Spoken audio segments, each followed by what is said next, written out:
Welcome to the Slop Farm. Enjoy the video.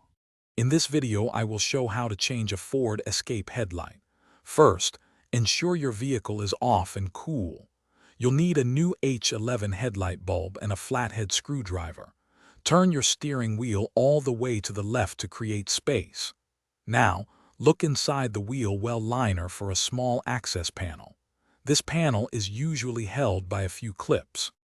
Once you've found the access panel, use your flathead screwdriver to carefully pry out the two plastic clips. Gently pull back the wheel well liner to reveal the back of the headlight assembly. Reach in and locate the bulb. It's usually a round connector. Give it a quarter turn counterclockwise to unlock it from its housing. With the old bulb unlocked, gently pull it straight out. Be careful not to touch the glass of your new H11 bulb, as oils from your skin can shorten its lifespan. Align the tabs on the new bulb with the slots in the headlight housing.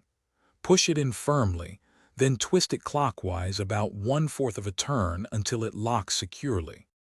Now, carefully push the wheel well liner back into its original position. Reinsert the two plastic clips to secure the access panel. Before you close everything up, turn on your vehicle and test the new headlight to ensure it's working correctly. If you need to replace the other headlight, simply repeat these easy steps. Thanks for watching. Consider subscribing if we helped you today.